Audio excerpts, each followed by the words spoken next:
Thank you, Mr. Speaker. Well, welcome to all of you. Welcome especially to the 17 new members of the Indiana House. We have some traditions around here that you become acquainted with. One you aren't acquainted with now. You've kind of been led down the different direction. Organization Day is the day to hear the plans of the Speaker and the majority on the course of the legislative session. Today is the opportunity for the minority leader and the minority party to step forward and say, here are our thoughts as well as we progress. Interesting switch today. We didn't hear much on Organization Day. The Speaker's given a fine address calling for bipartisanship and additional spending. And we're pledging to you, first of all, that we stand here together in a bipartisan fashion to say we have got unprecedented challenges that face us today. But I am a firm believer that when challenges are presented, great opportunities are presented as well. I found that to be the case in my professional career, my political career, with my family, in my business. When tough times come, keep your eyes open, and it takes hard work, but they're usually great opportunities as well. Appreciate some of the Speaker's comments, all of the Speaker's comments, honestly, but I guess my question would be, where's the plan? I heard two things there. Spend the rainy day fund and work together. Well, I pledge the second. I don't necessarily think the first is the right course of action, but we have some very concrete ideas that we would like to put on the table for your consideration and to tell you exactly where we're going to be coming from this section. Three primary items: taxpayer protection. Bring it out here. Turn it sideways. There you go. Job creation and education reform. Now, some may say, that's not what we do now. This is unprecedented fiscal challenges. Let's get into bunker mentality and just try to get through with the budget. I can tell you that businesses, healthy businesses today, the ones that were healthy before this began, are taking the opportunity now in a recessionary period, and this is a tried and true business and economic principle, to put themselves in a position to come out of a recession faster and further than their competitors, and that is precisely what Indiana must do today. On taxpayer protection, we have to balance the budget. We can't, whether it's bipartisan or not, we will continually remind you that we cannot and we should not fall into some of the failed policies of the past, the gimmicks, the off-balance sheet amounts, the delays, the other items that we use that business would not to balance the books and say they're balanced. And under no circumstances can we raise taxes on Hoosiers or Hoosier businesses this session.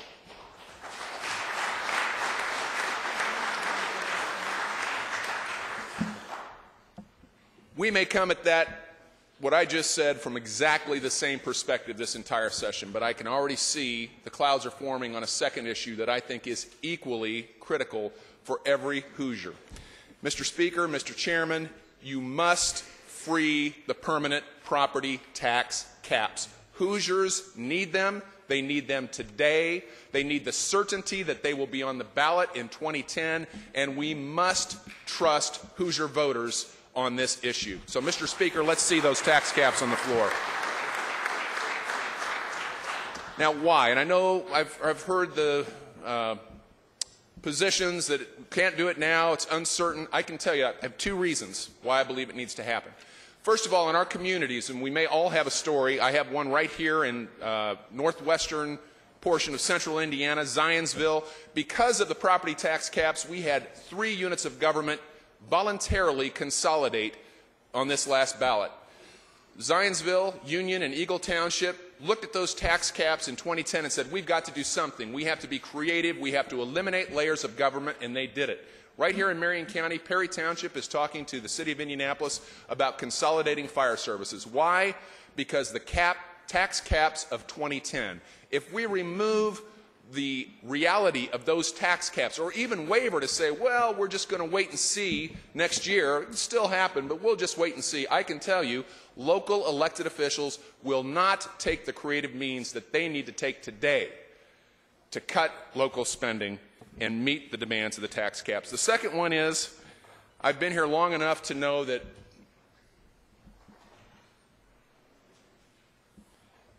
been here long enough to know that history tells us that property tax fixes fail. Property tax fixes fail. I've been involved in, I don't know, 4 or 5 in my 22 years here. We need to solve this. We need to solve this for good, and we need to put the property tax caps in the state constitution.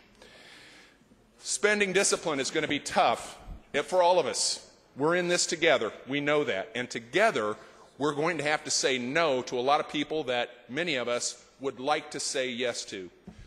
The one thing that I really want to emphasize to you is, based on Mr. Speaker, your words and others, we can't shove every dime out the door. We cannot let these reserves go out the door because everyone I've talked to, including our own state's economist, the one designated to give our own forecast, has said it's bad now, it's going to get worse later. We cannot plan to spend those reserves and have them shoot out the door because it is the last line of defense that we have for Hoosier taxpayers. Local government reform, I've already read in the paper, the Speaker and others have said we don't have time for local government reform. I'm telling you, ladies and gentlemen, this is one of those opportunities that we have that a challenge has presented to us. Now is the time to discuss local government reform, both the tax caps and maintaining those, but also other elements of reform that needs to take place. On the job front, we've heard, well, we need more jobs. We all agree with that. We have some very specific items. The first thing I would say to us is our #1 goal is to do no harm to Indiana businesses. Now is not the time to increase taxes on general business taxes on businesses. Now is not the time to increase regulatory burdens on Hoosier businesses. Now is the time to stand back and say, what can we do to help, not harm? We must do it. I'd also suggest that in a bipartisan fashion, we have a couple of our committees, maybe more than one, look at the incentives that we have together enacted over the last 4 years, and there have been lots of them. And ladies and gentlemen, Chief Executive Magazine just ranked Indiana #1 in the Midwest, 8th in the nation, on a positive business atmosphere. So we have done a good job on attracting employers to our state. I think we should look at each and every one of those measures, find the ones that are working, those that need to be tweaked, and together let's put ourselves in a position to attract those employers so that when this recession is over, they're ready to come to Indiana and expand here in Indiana. We have 2 more specifics for you that we'd like you to consider. First of all, we would like to give local units of government the ability to suspend the personal property tax in the technology parks. There are some 21 of those around the state. Many of you represent those areas. They are engines of our economy that are succeeding. I personally have talked to a couple of executives that were considering locating in Indiana. The personal property tax was the measure that said, no, not going to make it happen this time. We're going to go elsewhere. It's a huge $850 million amount throughout the state, but we can allow local units to make that decision locally at our technology parks to repeal that tax locally if it's going to be in their best interest. We also believe that renewable energy is going to be a very large part of our recovery in the state. When our economy recovers, we want to be on the cutting edge of that. I know Representative Cook, others on both sides have a variety of incentives in that regard. We have one that we're going to push, the Hoosier Business Renewable Energy Tax Credit. We can't afford it today.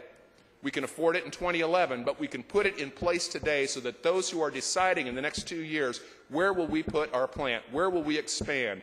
Where will we put our new battery facility? Will know that Indiana is the place to go.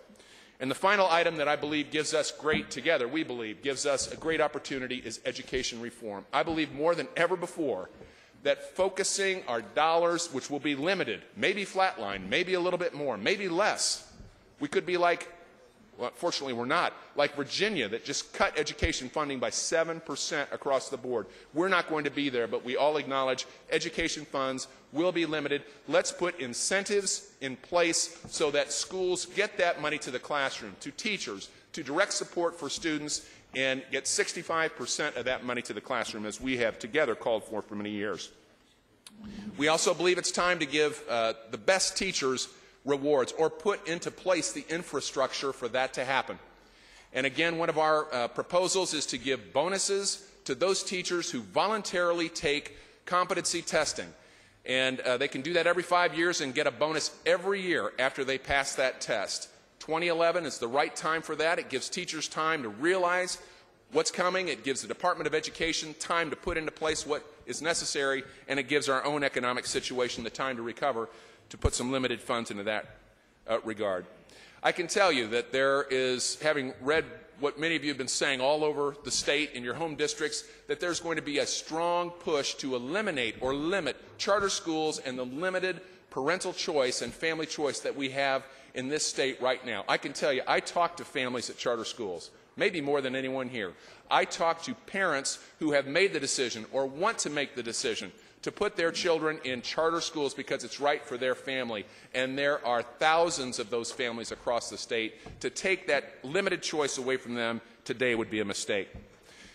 We know money's tight, but we want to talk about Hoosier Hope Scholarships. We know together that one of the most frequent item that businesses cite in this state is the fact that that we're 44th in the nation in the percentage of our workforce that has bachelor's or associate's degrees.